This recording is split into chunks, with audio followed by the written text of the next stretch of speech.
Halo semuanya, kami dari kelompok 3. Hari ini kami akan menjelaskan mengenai graphic theory, discrete mathematics. Nah, sebelum mulai, kami akan memperkenalkan diri kami terlebih dahulu.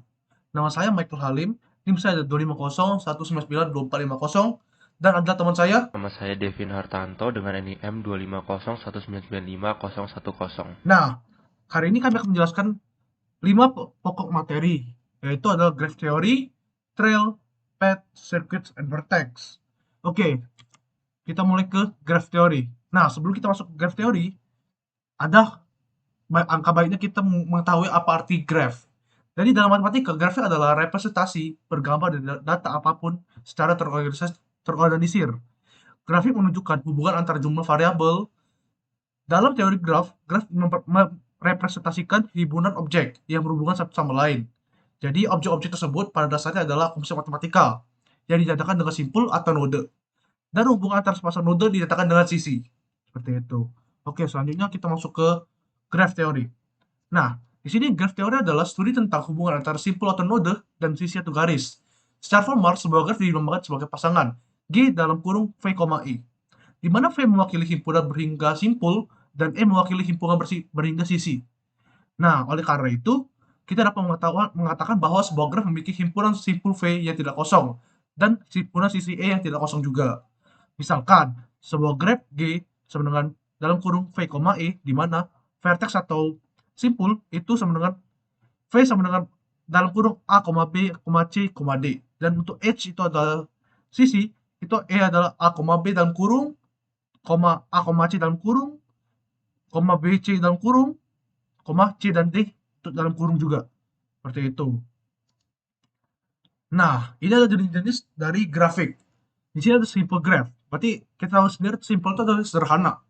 Ini grafik ini yang tidak memiliki loop atau sisi paralel. Jadi tidak ada bentuk yang bercabang seperti itu pada graf ini. Jadi pada graf sederhana sebuah sisi dengan titik ujung V dan W dinotasikan dengan V, W. Seperti itu. Ini adalah contoh dari grafik simple. Oke, selanjutnya adalah complete graph KM. Nah, di sini sebuah graf sederhana dikatakan lengkap jika setiap pasangan simpul yang berbeda memiliki sebuah sisi. Notasi KN menyatakan graf lengkap dengan N simpul. Jadi, dari graf ini kita bisa lihat atau setiap graf ini akan memiliki sisi. Jadi, ini adalah dari contohnya 1, 2, 3, 4, 5, 6. Ini adalah sisinya. Jadi, membentuk segi 6 dari grafik-grafik yang dibuat. Seperti itu. Selanjutnya, ada bipartite graph. Jadi, sebuah grafik graph ini adalah sebuah graf yang tak berarah. Jadi di G sama dengan V, E, di mana V dapat dipartisi menjadi dua himpunan, jadi V1 dan V2. Jadi ada dua himpunan dalam graf ini. Dan sedemikian rupa sehingga berbentuk U, V elemen E, mengimplikasikan salah satu dari U elemen V1 dan V elemen V2. Dan bisa sebaliknya. Nah, jadi contoh dari bipartite graph jadi seperti ada dua himpunan yang saling berbentuk, saling menyambungkan memakai garis ya seperti itu. Oke, selanjutnya next kita adalah kompleks bipartit KM, N. Jadi sama seperti bipartit tadi, tapi perbedaannya adalah ketika semua sisi mungkin ada pada sebuah graf bipartit dengan M simpul merah dan N simpul hijau, graf tersebut disebut kompleks bipartit dan koordinasi KM, N digunakan. Jadi di kompleks bipartit ini terdapat dua simpul baru. Jadi tadi kalau di bipartit itu ada menggunakan satu simpul saja. Kalau di kompleks bipartit itu menggunakan dua simpul yang berbeda. Jadi bisa lihat di warna ini, berbeda warnanya itu adalah kompleks bipartit KM, N. Selanjutnya ada directed graph. Jadi directed graph bisa kita tahu adalah berarah atau punya arah yang terdiri dari dua himpunan berhingga. Sebuah himpunan tak kosong atau V, G, A dalam kurung G dari simpul-simpul dan sebuah himpunan D dalam kurung G dari sisi berarah. Jadi ada dua himpunan di mana masing-masing dihubungkan dengan pasangan simpul yang terurut yang disebut dengan titik ujungnya. Jika sisi E diasosiasikan dengan pasangan V, W dari simpul-simpul, maka ini dikatakan sebagai sisi atau berarah dari V ke W. Jadi bisa lihat di sini dari graph itu semuanya nyambung. Dari dari 0 ke 1, 2 ke 1 ke 2, 3 2 ke 3, 4 ke 3, 5 ke 4 seperti itu. Jadi nyambung semua, tidak ada yang terputus. Oke. Selanjutnya untuk undirected graph. Jadi ini adalah kebalikannya dari directed graph atau grafik tak terarah. Jadi didefinisikan sebagai graf yang himpunan simpul-simpulnya saling terhubung, di mana semua sisinya adalah dua arah. Terkadang jenis graf ini dikenal sebagai jaringan tidak berarah. Jadi kalau kalian bisa lihat di contoh ini, graf ini nyambung, misalnya 1, 2, 3, 4 nyambung. Terus 3 ke 5-nya juga nyambung, tapi di 5 ke 6 sama 5 ke 7 itu tidak nyambung lagi. Jadi udah hilang. Berbanding terbalik dengan directed graph ini menyambung semua. Tidak ada yang tidak nyambung. Seperti itu. Oke, selanjutnya ada weight graph.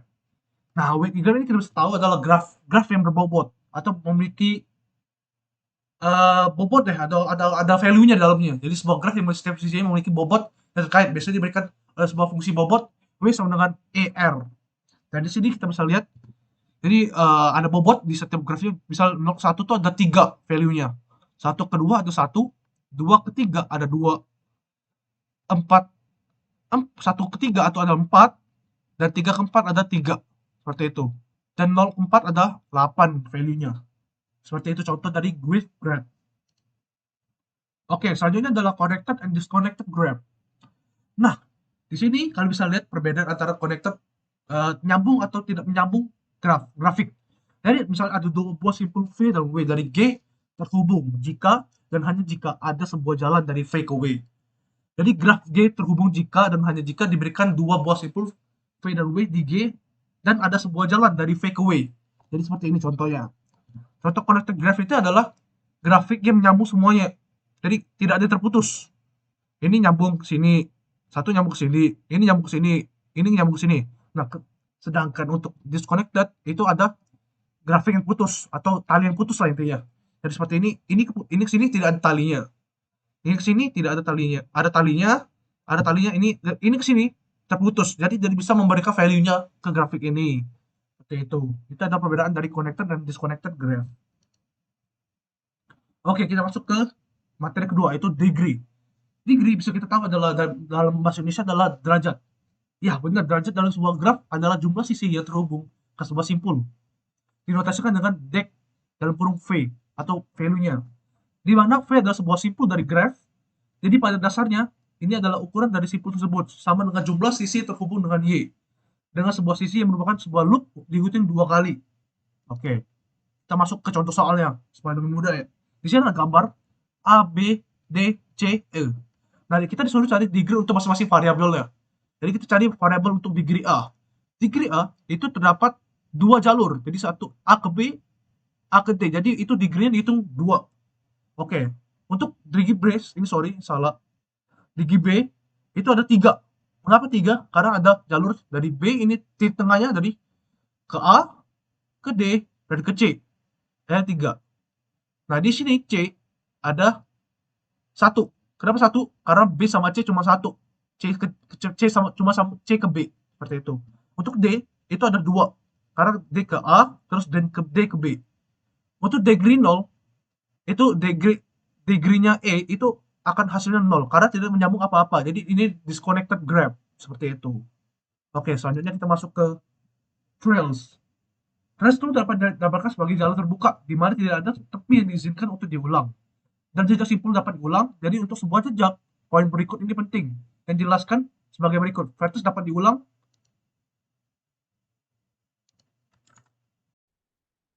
Selanjutnya untuk pad. Pad adalah jenis jalan terbuka di mana tidak ada tepi atau simpul yang diperbolehkan untuk diulang. Ada kemungkinan bahwa hanya simpul awal dan simpul akhir yang sama pada sebuah lintasan. Pada sebuah lintasan terbuka, panjang lintasan harus lebih dari 0. Jadi untuk sebuah pad, dua hal berikut ini penting yang dijelaskan sebagai berikut. Edges tidak dapat diulang dan vertex juga tidak dapat diulang.